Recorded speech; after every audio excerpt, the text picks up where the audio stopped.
Hello and welcome back to another episode of Podcast on Fifth Ave. I'm Taylor Haase, you're Danny Shirey. We're in the thick of the off season, at least for the Penguins. We don't have much news to talk about this time of year. We actually do. We're recording Friday.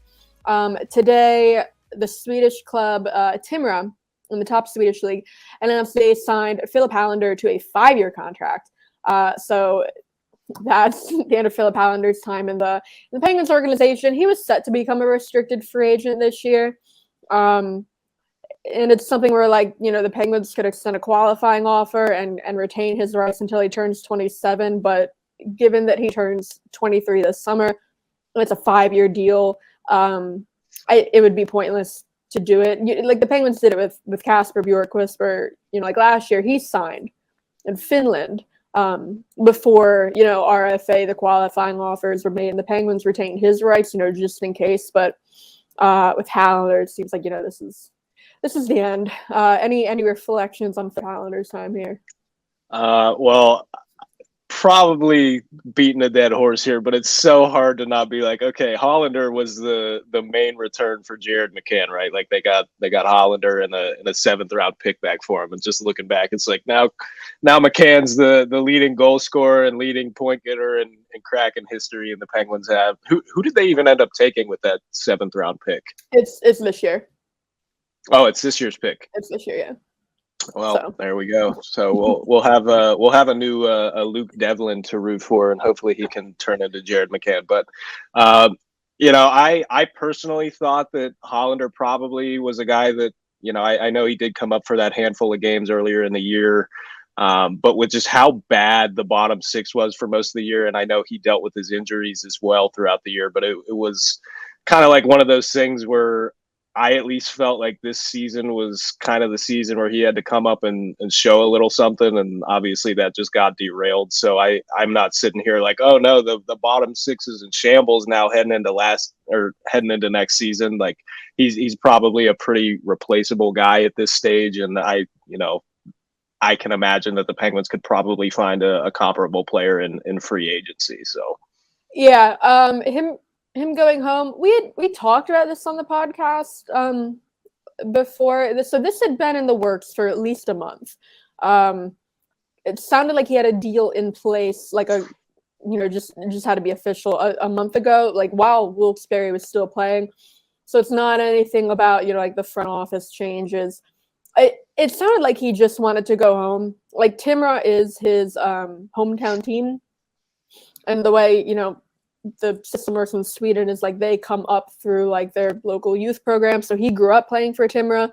He started playing for Timrå where they were in the Swedish second league. He was part of Timrå when they got promoted to the SHL, and then he was playing with Timrå when they got relegated back down to the second league.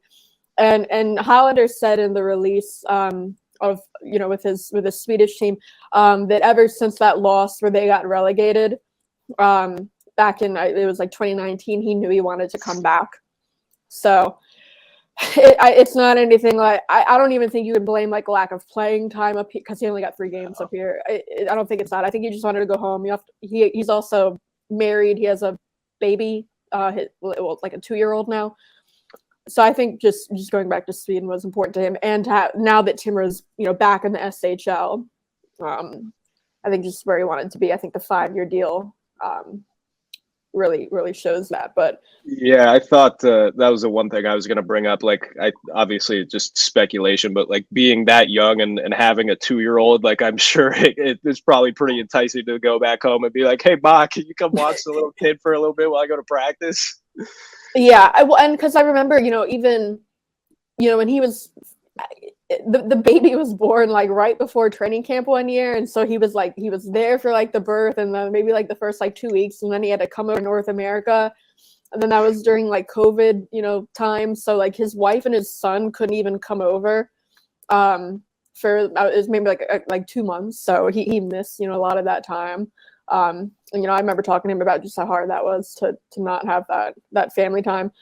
But before we move on from Hallander, the 2018 draft class, just to look back, they took 4 players that year. They're all gone. They got a combined 3 games in the NHL out of them. All from Hallander. Hallander. The first one is Kalen Addison, who has, of course, become an defenseman, NHL regular for Minnesota, but he was shipped off in the Jason Zucker trade. So can you be that mad about that? Not really. And then he was a second-round pick, and then Hallander is the other second-round pick for Justin Almeida for fifth-round pick. He, I think, is retired. He didn't play anywhere this year. He was a free agent last summer, restricted free agent. Wasn't given a qualifying offer. He was mostly playing in Wheeling. When he went pro, wasn't that good. He was so tiny. And then he's not playing anywhere this year. I don't know. I follow him on Instagram. It doesn't look like he's like training or whatever. He's posting pictures of like hanging out in like the bathtub and like walking his dogs. So I think he's just done. Good for him. Then, their sixth-round pick for Liam Gorman. Princeton, they traded him to Chicago last summer for a sixth-round pick back, which they used to draft Nolan Collins. I'm high on Nolan Collins. Liam Gorman, if you would have asked me at the time, like, who was the least remarkable prospect in the entire system, I would have said Liam Gorman. So that is quite the low bar to clear, considering the Penguins have had no enticing prospects to speak of for probably close to a decade. Yeah, the way this happened, so like we were in Montreal for the draft, and you know when the team makes a pick, if they're there, like you can talk to them in like the separate like pod areas. So like when the Penguins are getting close to picking, you go down to the pods just in case they're there. And so we're down by the pods, and the Penguins are on the clock, and then like it just goes away, and it's like Chicago's picking, and like they don't.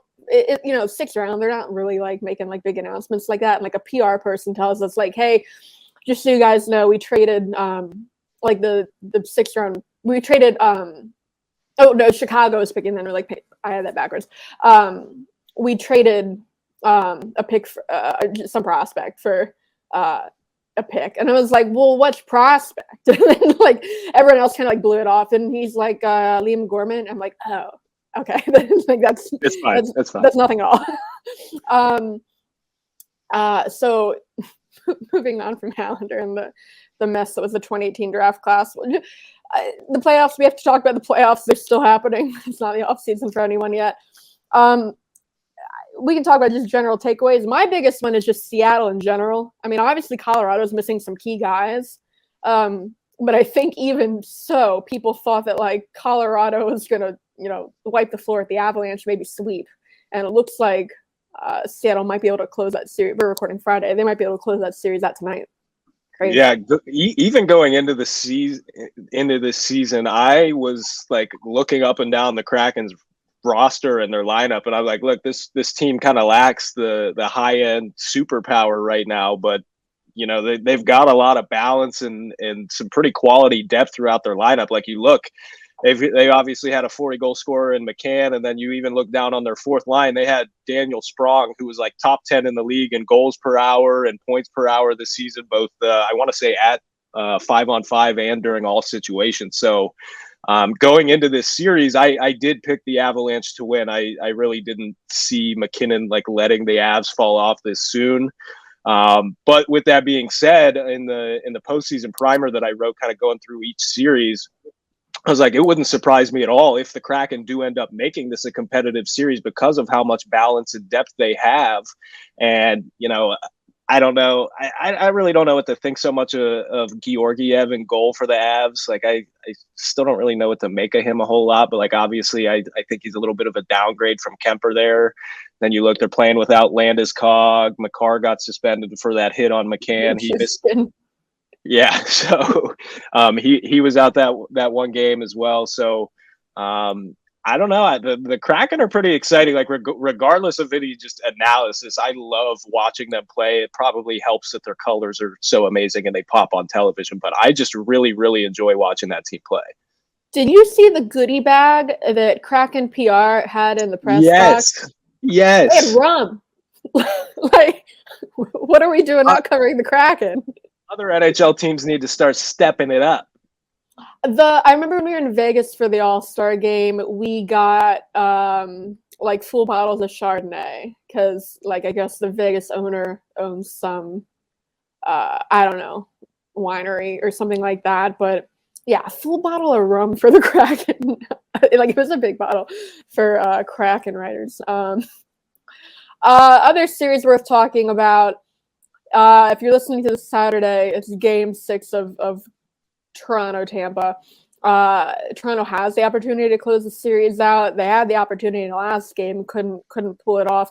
I think the funniest thing would be if, because they had a 3-1 series lead, as if they blow it and lose in Game 7, just because that would be so Maple Leafs of them to do.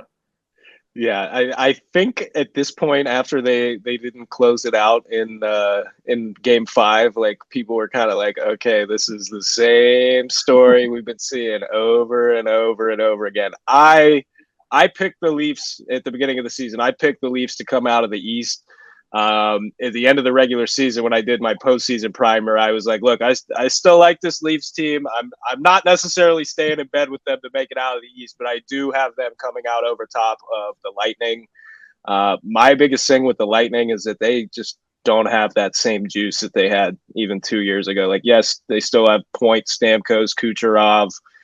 That being said, Vasilevsky has not been the guy he has been the past few postseasons at all. We could get into a little bit of – so the current head coach of the Red Wings, Derek Lalonde, he was – I want to say it was on Sportsnet. He was doing like an intermission panel or something like that, and he basically said, like, yeah, the Lightning – did a study that found that Vasilevsky had a very, very tough time, even relative to like a league average goalie, dealing with shots from distance, especially from the point, and like navigating traffic. So, well, you look at a lot of the goals that Vasilevsky's given up this series, a lot of them have been shots from distance through traffic. Like, the one that stands out is Morgan Riley scored a shot kind of like walking his way to the middle of the ice on the blue line, and it was just like a backbreaker. I want to say it was in Game 4 it was. So that's been really interesting to see, because the common like thought process is, yes, you want to get your chances and looks from the most high danger areas of the ice, which is right around the net and the slot area. But Vasilevsky's just a monster in that area. Like, there are few goalies around the league, especially just because of how big he is and the athleticism that he has, and it's just so tough to beat him from those areas. So I've found it really interesting how that dynamics kind of played into everything. But as much as we like to joke about the Leafs, like, just looking up and down, I think they've got a better roster. Yeah, going back to the Lalonde comments, I know he was getting a lot of flack for that, because so the reason where this is coming from is he was an assistant for Tampa for 4 years, right. And from like media, fans, I saw a lot of people criticizing him for making those comments, because one, like he was with them when they won, and he won with Vasilevsky, and it seems like it was, it's information he learned with Tampa that he's now going out there to like use against them. I didn't have an issue with the comments. I thought that's why you have guys like that on right. Those kinds of shows. And also, it feels like it's not anything like that's interesting that Tampa was aware of that. And he also said that like they changed their entire like defensive zone coverage to kind of help Vasilevsky in those areas. But like also like, like how goalies do with like long range shots and shots from different areas of the ice, that's publicly available information. Like anyone, like advanced stat sites, you could also kind of find that stuff. Do you have an issue with the comments? No, not at all. Like, I'm with you. That's why they have guys like that on the panel, for that insight. And I wish we would get more of it, because there's so many panelists and analysts out there that are withholding information like that.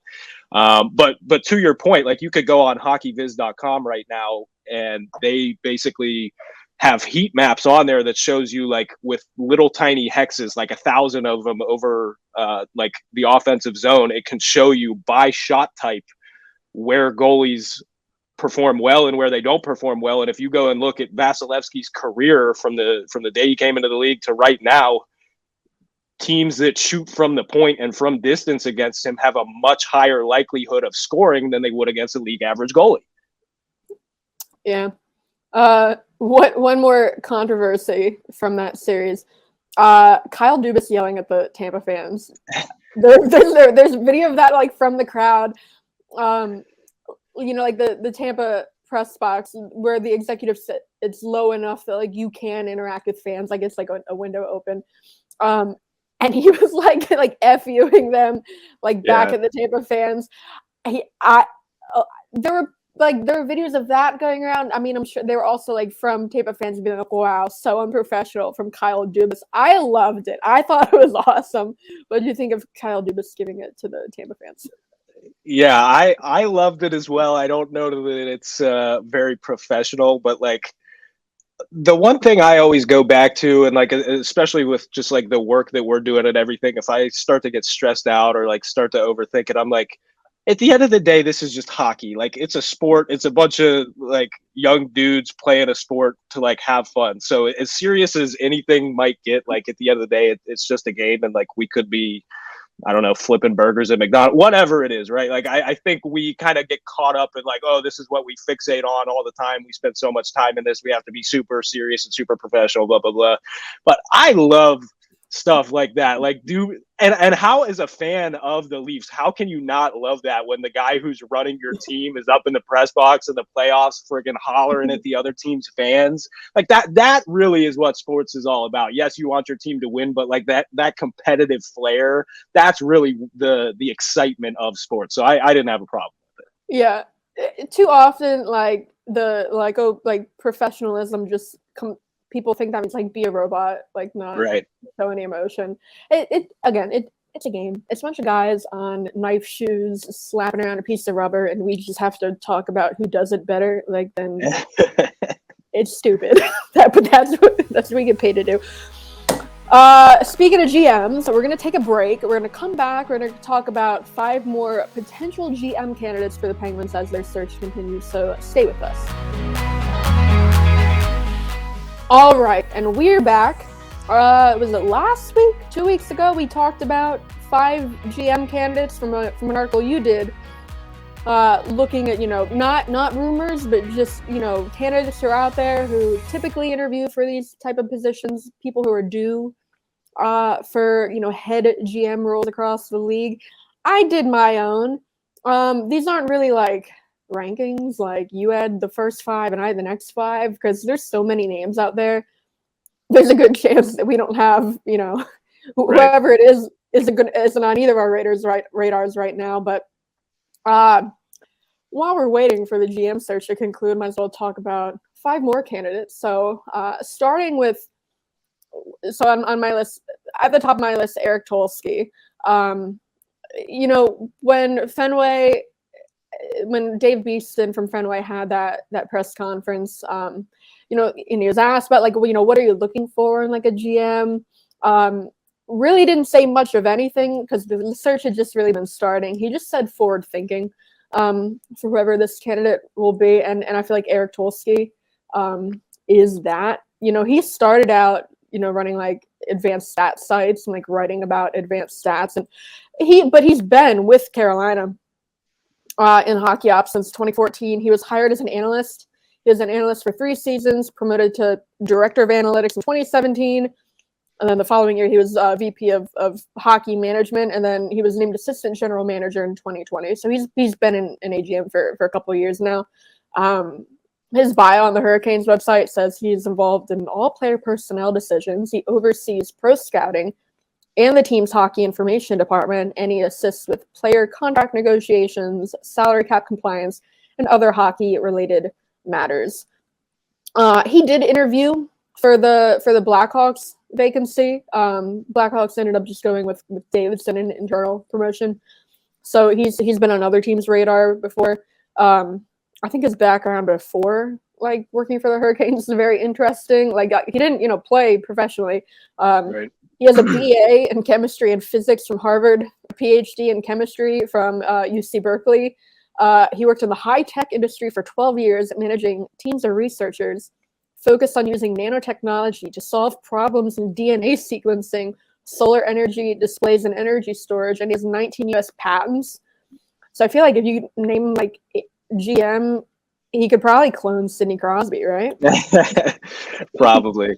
My thing with Tulsky is like you saw some of the comments about when you bring his name up as a potential candidate, and it's like, oh yeah, it's just what the Penguins need, some like spreadsheet warrior, and it's like you just listed, like this dude has been around and in hockey, and it sounds like from the descriptions that you've mentioned and everything that we've read that this dude has basically done everything you can do in a front office, whether it be contract negotiations, something with the salary cap, working with analytics and new data that you have. Like he checks all of those boxes. Just because he didn't, like, I cannot wait.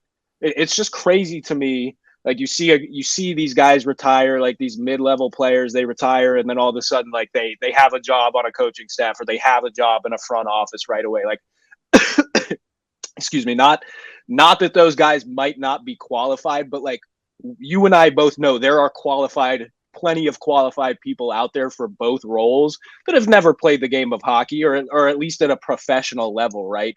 So I can't wait until we get to a point where we're past like, oh, well, like this dude, he didn't play in the NHL. Like he doesn't belong up there. Like who cares? I never played professional hockey. I think I could do a decent job doing some scouting in a front office. I don't know, but like, like Ron Hextall was a great goaltender.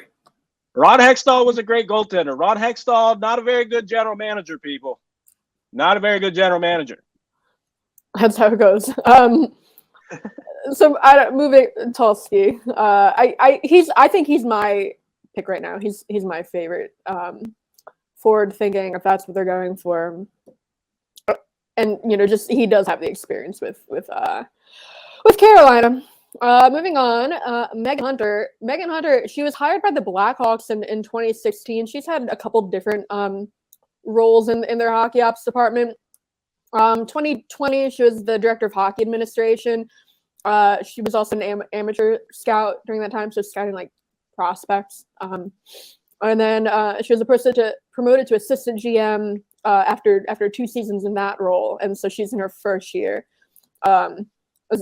As assistant GM in Chicago.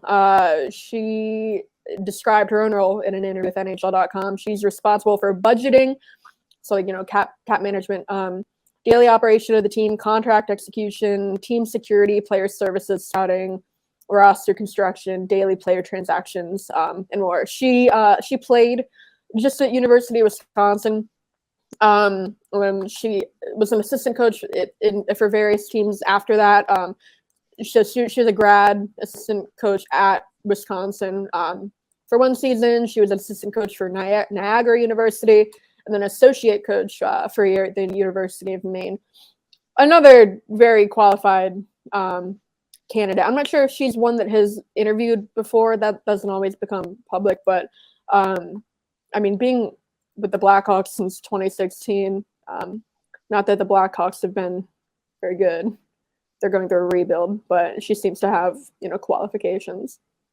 Yeah, I mean that's the biggest thing. Like the list that you just ran through, it sounds like she's done basically everything you can in a front office, right? And I'm not saying that necessarily makes her a qualified candidate, but my biggest thing is just going back and everybody wants the one name I keep seeing from one of our subscribers on the site is Jamie Langenbrunner. Like what is the obsession with former players? Like is it just like a comfortability factor or something? Like, oh, I know this name and not Megan Hunter. I've never heard of her before. She can't be a good GM. Like I don't know. Yeah, that's it. I've seen like Penguins Wilkes-Barre fans saying like, well, maybe Tom Kostopoulos should get a look. It's like, should he? Like, I think he's great at like player development. He's the director of player development. Even when he was playing, it was like, this guy's gonna be a player development coach as soon as he retires. But I don't know if he's ready to be a GM. I think it's just like, I know this guy as a player. It should be him. Also, just knowing him as a person, I don't know that that's even a role that he would be all that interested in. I don't think it is either. He was kind of like, as a player, he was kind of like he had like a nastiness to him, and he would fight. But like you talk to him, you're like, this is the nicest man I've ever met. So laid back still. I don't know how aggressive he'd be in like a trade like negotiations with another team. He's too nice. Moving on. Lawrence Gilman. Lawrence Gilman is a guy who's been around for forever. Hasn't been a head GM before. Seems like he's due. Right now he's an assistant. So he's been with the Maple Leafs since 2018. When he joined the Maple Leafs, he started out as an assistant general manager. He's not an assistant general manager right now. That's not like a demotion. It seems like it's just like a lateral move. Now he's head GM of the Toronto Marlies, and also senior vice president and governor of the Marlies. But it sounds like he doesn't have anything to do with the big club right now. Like he's not listed on the Maple Leafs front office website at all. But he was an assistant GM for a couple of years before managing the Marlies.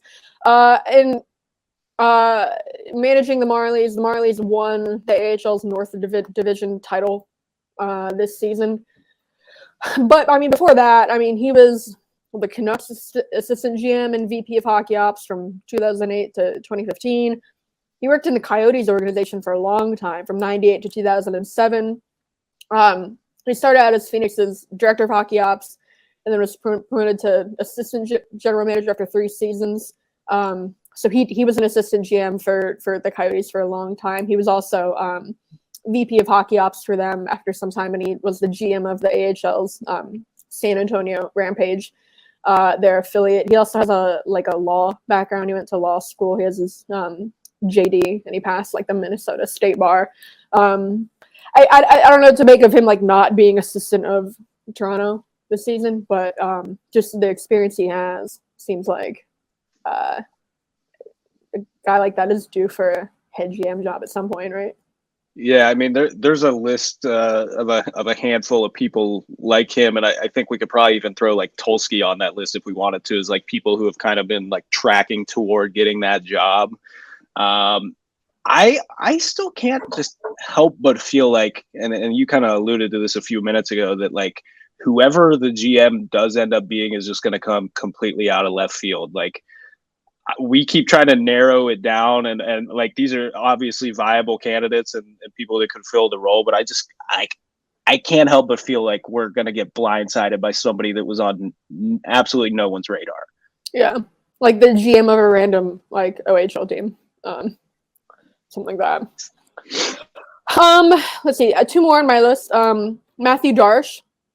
So Matthew Darche did have a long playing career, not a very good one. Forward, he played 250 games in the NHL between 2000 and 2012, so he was mostly a minor league guy. But yeah, 250 games in the NHL with the Blue Jackets, Predators, Sharks, Lightning, Canadiens. He's in his first season as assistant GM with the Lightning. And he had also been Tampa's director of hockey ops since 2018, where he's dealt with like personnel decisions, analytics, player development, contract preparation, negotiation, cap budgeting, scheduling. So he was with Tampa in 2020 and 2021 when they won the Cups. He's interviewed for a couple head jobs. Last season alone, Blackhawks, Canadiens, and Canucks were their GM vacancies. He was also part of the NHLPA's negotiating committee. So the 2012-13 lockout, right after it was before he officially retired. He was on the negotiating committee for negotiating the work stoppage. And then the PHPA is the labor union that both the AHL and the ECHL, it's a combined thing. He was part of their last CBA, the AHL last CBA negotiation. So another guy that he doesn't seem to have like a ton of experience as like being in hockey ops. He hasn't been around that long, but it's interesting that he's interviewed for 3 head GM positions last year alone. Yeah, I think he's a decent candidate. I don't know a ton about him, but I almost wonder if, like what you just brought up, if that has something to do with the fact that like, oh, he was around for like Tampa Bay's success, and he was a part of that front office. Like, he's got to know something. I don't really know what to make of somebody interviewing for that many jobs. Like, we never know. Like, each of those teams could have been like, yeah, we love you. And he's like, actually, I don't want to move my family here or something like that. So I don't want to jump into a like, oh, well, all these other teams have passed over him. Why should the Penguins want him kind of thing? I don't know. I don't have much of an opinion on him one way or the other. Yeah. And then last one on my list, Cami Granato, obviously legend as a player, USA Hockey, Olympic gold medal, Olympic silver medal, World Championship gold medal, 8 World Championship silver medals. She's the U.S. women's national team's all-time leading scorer with 186 goals, 157 assists, and 205 games across all international tournaments. So she's had like she had opportunities to get into hockey up sooner, like different offers, but family concerns, she turned it down. So her first front office job was in 2019. She was hired as a pro scout for the Kraken. So this was before the Kraken were a team. So she was part of the scouting team that scouted players going into the expansion draft. So she helped build the current Kraken team, and they seem to be doing pretty well. And then, so she had that position for 2.5 seasons before she was hired as an assistant GM by the Canucks. That was in February of 2022. So this is her first full season with the Canucks. And in her role with Vancouver, she oversees player development department, the amateur scouting department, and pro scouting department. And she has input in all areas of hockey operations. So someone that does have a lot of success as a player, and not a ton of front office experience, but I mean, just her involvement in building the Kraken seems to be, she was everywhere. I remember seeing her around like the Penguins press box in those years leading up to the expansion draft. So, just another interesting name out there. Yeah, she kind of comes off to me as kind of like a hockey badass, like how. Like, and what I was talking about earlier, like everyone who's infatuated with like, oh, the GM or the coach, like they had to have had an illustrious playing career. Well, you look at hers, like that lines up with it. And as you said, I don't have a ton to add on her front office experience or whatever it may be, but for somebody in her shoes and who has accomplished what she has on the ice, and the fact that she was part of the Kraken's scouting department as they were really ramping up and up into their first year. Like she certainly seems like a viable candidate. Again, I know I keep kind of saying the same thing about all these people and just kind of like standing on top of the fence with it, but like she seems to be as good a candidate as anybody we've talked about. And I don't know why, I'll just leave it. I'm just rambling at this point. A good candidate. We have a good list here. It's probably not going to be any of the 10, but I like the candidates. Yeah, I'll ramble. I have to rant. So I mean, here we go. Okay, yeah. When Beeston was talking about the future GM of the Penguins, he was the one that started saying like he or she is gonna so not really, because there are 7 women who are assistant GMs across the league. Others in high up roles across hockey ops. There are a bunch of qualified women out there, and I feel like because we've both had women on our list, and we've both used like the he or she just because that's accurate. And I feel like whenever you mention that a woman might get the job, or that there are women out there who are qualified, someone steps in and they think they're being super profound, and they're like, I just think they should hire the best person available. And it's like, so like with the part they're leaving off is like, and that's not a woman. Like the only reason a woman would be hired because she's like a woman, like diversity hire, because that's what you do when you're hiring a GM. And they're saying something, they act like they're saying something that like needed to be said, very profound. It's like, of course they're going to hire the best person available. That could be a woman. You don't know. And another, like just looking at the comments on like the article I did, there's one that like I feel like the women in here are just throw-ins because like I don't like their background. When again we just talked about their background. Like Megan Hunter was with the Blackhawks since 2016. Granato, they have good backgrounds. Maybe not like decades and decades like some like Gilman, but when we have male candidates who have that much experience or less, you don't get the same kind of like blowback. Like if I included a woman on my list who had her only experience at all, any level, anywhere, front office experience, 2 years as an advisor, and 1 year as VP of hockey ops, would you think that I'd get comments like, yeah, that's a nothing candidate, right?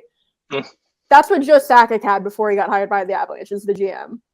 And he led them through a rebuild and a cup. And like I said that in like the comments. They're like, well, but Joe Sakic, you know, he knows how to win. He was they're like he's in the Hockey Hall of Fame though. Cammy Granato's in the Hockey Hall of Fame. Haley Wickenheiser's in the Hockey Hall of Fame. That goes back to what I was just talking about, where like if it's like a comfortability factor of like, oh yeah, I remember watching them play back in the 90s, so like they know how to win, and that dude knows what good hockey looks like, so I want him running my team. Like, what? Yeah, like I'm just the comment is Sakic was 45 and already in the Hockey Hall of Fame. That's not the same thing as a 30-year-old with 1 year of experience. It's like, yeah, but those are I don't know who the 30-year-old is, but and no one has 1 year of experience that we've mentioned. But the extra 15 years of just life experience, I don't think is matters here. And again, Cammy Granato, also in the Hockey Hall of Fame. Haley Wickenheiser, Toronto's assistant GM, in the Hockey Hall of Fame. Two of the greatest players of Haley Wickenheiser, greatest player of all time. Cammy Granato, greatest U.S. hockey player of all time. There's another comment. Sakic captain Stanley Cup winning teams. He knows in ways no woman ever could.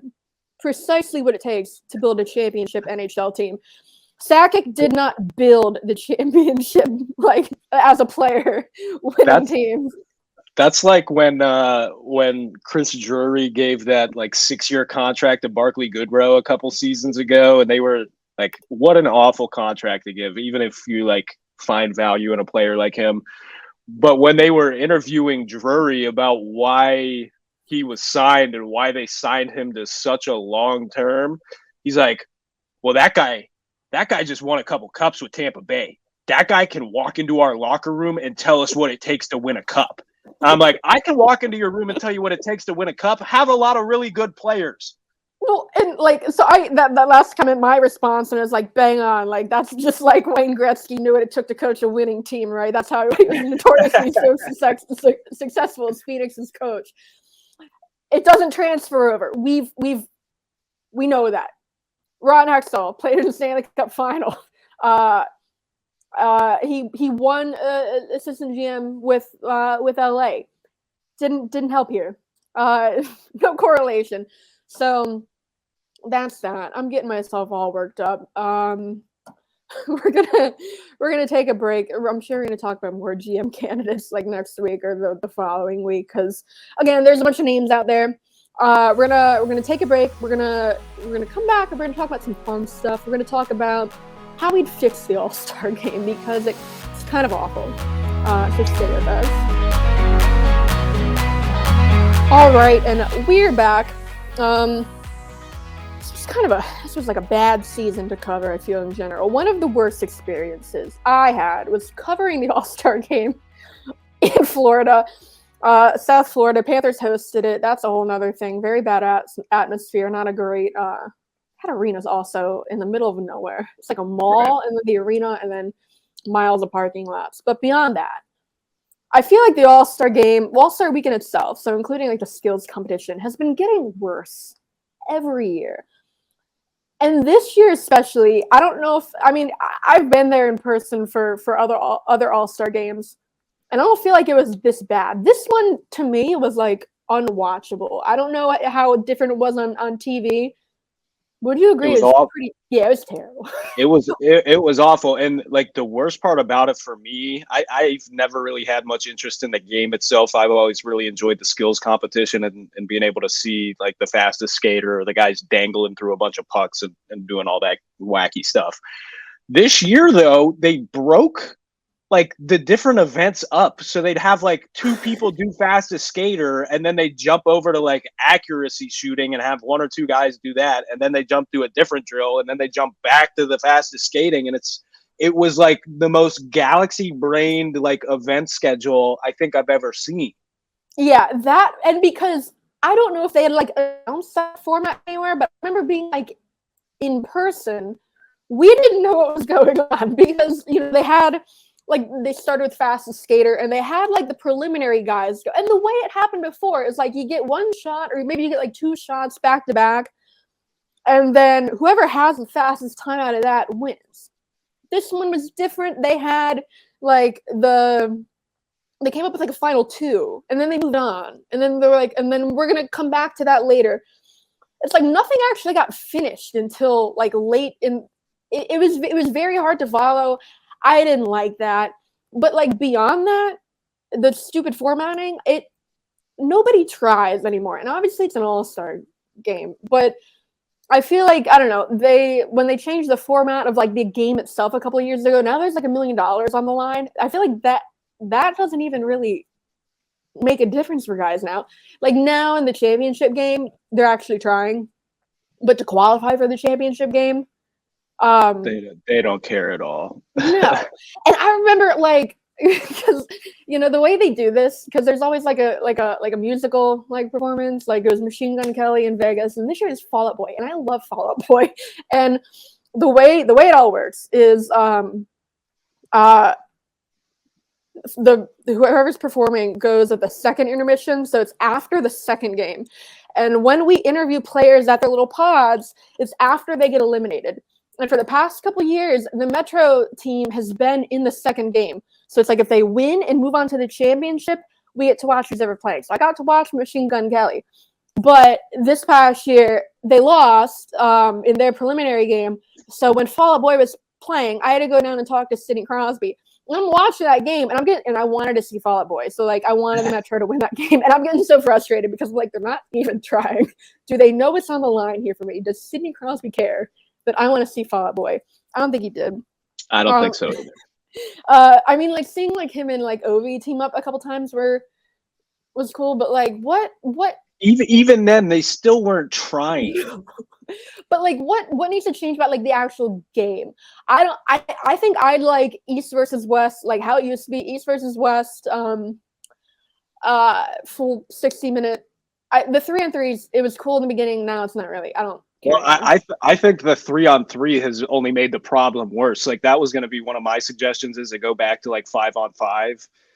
You doing so, you'd probably be able to have. I would have to imagine you'd be able to have, if they did go to like the West versus East thing, they'd be able to have more guys who get selected to the game, which is obviously good for those guys. But I can't help but feel like having all that open ice just made everybody not try even more. Yeah. The skills competition, I don't know what I would do for that either. There are a couple of events that are so the breakaway challenge used to be, I think, everyone's favorite. It went away for a couple of years and then it came back. In the beginning, it was just a trick shot competition. And then guys started getting like goofy with it. Like it started out like PK Subban like dressed as Yager one year, but he still did like a trick shot. Ovi just put on like a funny hat one year, and I was like, so crazy. But then it kept like devolving from there. And now it's not like the shot itself doesn't matter. It's just like what like goofy skit. Yeah. And some of it's cool. But this one especially this year I thought was boring. I love PK Subban. I don't understand why he was like had to be a part of every single guy shooting. I'm also gonna sound like a miser for saying this, but like I really don't care to see Alex Ovechkin's toddler skate in and score against whoever the heck was in goal, flying out of the way to stop the shot. Like, yes, that's for the kid, but like. Nobody's watching for that. Like I'm sure I come off as like the worst dude in the world for this, but I'm not gonna spend my time watching that. Like Ovi can do that with his kid at home or on free time that they have, like ice time with him and whoever the heck they can get out on the ice with. But I promise you, the people who traveled to Sunrise, bought tickets for the whole entire weekend, the people that were sitting at home on the couch, are getting nothing out of seeing little tiny Ovechkin plod his way down the ice and shoot a puck that's going half a mile an hour for a professional goalie to get out of the way, and everybody's like, "Oh, he scored!" Who cares? Nobody cares. Yeah, I when we found out Crosby and Ovechkin teamed up for something, I thought that was really cool. But when we actually saw what they came up with, I'm like, that was Crosby. Like, wasn't even part of it. Like, he just skated down the ice, so that would be an absurd guy. I would like to see, like, the actual shot itself matter. Go back to maybe what it was a couple of years ago before it just turned, like, I can't remember whoever it was, but they just had like a fun little like Miami Vice video, and then they came out dressed up in like a goofy costume, and they took their shot. And it's like, this wasn't even like, I like the one-off event, moving on from the breakaway competition, the one-off events that are like specific to like the local area. So like that's what they started in Vegas. They had something at the Bellagio. They had something else. The ones in Florida, they had like a dunk tank competition, which was just accuracy shooting. That was okay. The other one was like golf. I also don't like I get why they do it, because they obviously have to pre-record those kind of events, but the way that they broadcasted them throughout the event, like I don't know how they did it for you when you were like at the arena. I assume they just probably like threw it up on the Jumbotron or something. Yeah. But like watching that on television was just as like mangled and like all over the place as it was with the rest of the events. And you're just like, what is going on here? There's no cohesion to any of this. So I think we could go back and forth all day on like what events they should do and what they should be doing within those events. But I think the biggest thing or adjustment that they could make is just going back to, okay, we're doing fastest skater and we're going to go all the way through it and then move on to the next one. Yeah, definitely that. I like hardest shot. Everyone loves hardest shot. That's fine. Don't touch that. Accuracy shooting to me is super boring now. I don't know. You gotta have it. I don't know what you would do but they keep bringing in like these new kind of like not specific to that city events, but like the one they had this year is called 10D Tandem. I was there. I didn't understand any of it. It was like some convoluted system. It was kind of like a relay where like it's goalies like shooting and passing. It's not really about them making saves. And I found out my article from that. Yeah, they were taking shots. There was like different parts of the event were worth different points. The tweet I found is from Jay Fresh. It says, "This event combines all your favorite things: dumping the puck in, goalies flinging a puck down the ice, and half-hearted shootout attempt." It's like the NHL really has their pulse on what the fans want. If we want to get goalies involved, goalies in skills competitions peaked when they were allowed to do fastest skater. Do you remember that? Like, it only happened a couple years. It's just between the two of them, so it's like they're not really. Didn't Tim Thomas like do wiped that out. 1 year and he wiped out? Yeah, that might have been the last year they did it. But like Tim Thomas, he was like going around behind the net and he just like slid into the boards. But it was like its own thing. Like you have fastest skater, and it's like if you win. I think that the way they used to do like a scoring system is like you go head to head, and it's like if you win your head to head, you get a point in the overall score because someone has to win the skills competition. Right. But like the goalies used to go against each other, and I love that. And if you want to get the goalies doing anything, I'd like to see him get in fast skater, not whatever this 10D tandem thing is. I hope that doesn't come back because I don't want to have to learn what it is. Yeah, I mean, every single event was just so convoluted and unnecessarily complex. And again, I think you have to obviously you have to keep in mind the people that are actually there at the event. But in a broader sense, you have to keep in mind how it's going to be perceived by the dude sitting on his couch late at night watching everything. And it's just like, that's not it. That's not it. A couple a couple of years ago, no, not a couple of years ago, a couple of weeks ago, when my friend Alex fill in for you, we were going to talk about this when he was on, but we didn't. But so he was part of like the Asia League All-Star game, and the stuff, like the clips I saw from that, like they actually did like fun stuff. Like they have like relays and all too. The event I saw, it was like just a one-on-one competition. Like they had a goalie in each net, and they had like two guys going one-on-one against each other. He won that. Like that, I thought that was cool to see. And if you were to have like Crosby and like McDavid go head-to-head against each other, just the two of them out there, I think that'd be cool. Yeah, and that's probably something that you could get them to maybe try a little bit more too, because it's like, oh, I don't want McDavid showing me up here in front of all these people on this national stage. So the other thing I would want the NHL to do this, but so his team, Alex's team, the Yokohama Grits, they post like all their all-stars, like who made it, and when one of the ones they posted was like their mascot, which is like a big beluga whale named Galuga, and he's shaped like a marshmallow peep. And so like when I saw that, it's like okay, like all the mascots go to the All-Star game, like how the NHL does, and they just have like their own kind of thing. No, Galuga was the only mascot there, and he was part of the All-Stars. Like they're all the players are lined up to go onto the ice, and then Galuga is also just lined up. They had Galuga do fastest skater. Galuga played in the game. And if you were just mixed in one mascot into like all the NHL events. No, like, I was gonna suggest screw just throwing one in instead of having the players play in the game. I know every team doesn't have a mascot. Maybe they can mandate that every team needs to have a mascot so that the All-Star game can just be the mascots playing, because that would be way more entertaining than watching those guys give 10% out there. And they have a mascot game. They don't show it anywhere. Like if you're there in person, you can see it. They have a mascot game. In like Vegas, most years they do it like before the actual game. This one they did it after. I think it was after the skills competition. But yeah, the mascot game is because I watched the one. I don't know if I watched in St. Louis or Vegas, but it was actually very entertaining because the mascots are trying to win, and like they're. Most of the people in the mascot suits can skate. Like they're not bad.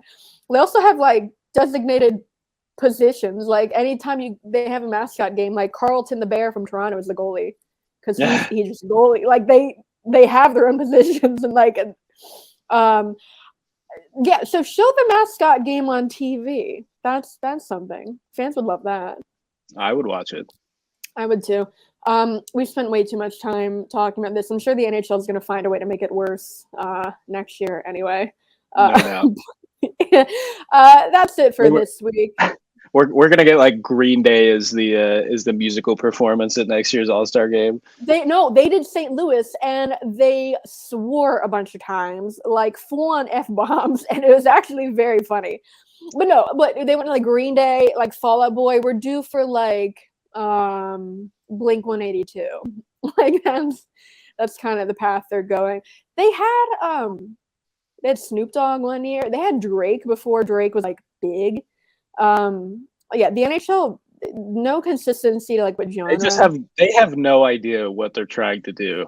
And honestly, like I can at least understand it too, because I feel like hockey maybe does have a little bit more of a diverse fan base when you're looking at like, oh yeah, you don't have like, I don't know. I'm not going to start making a bunch of generalizations, but I can at least level with them on like why they struggle to like hammer down a music genre for their guests or something like that. But it's just so funny to see like Green Day, Fall Out Boy, Machine Gun Kelly, Drake. Like, what are we doing? They had Kid Rock at the awards one year, like not performing like during the awards, but it was like at the outside, like the fan party. This year the awards are in Nashville, so country get music. Some honky tonk. Yeah, I couldn't name very many big country artists right now. Morgan Wallen, he probably wouldn't show up though. I don't know that I could name one. Well, if you're going to the draft, if I'm going to the draft, you got to study up. But that's it for this week. if you're new here, we drop episodes every Saturday. If you're listening to this, we also drop the video version on YouTube. It's the DK Pittsburgh Sports Penguins YouTube channel. Subscribe there if you're not subscribed already. It's just Penguins locker room videos when we actually have a locker room to go into. We do like live streams there too. So check us out there. And we also obviously drop these wherever you listen to podcasts, Spotify, Apple, Google, all the major platforms. So subscribe to us there. We drop episodes every Saturday, like I said. We hope you'll join us next week.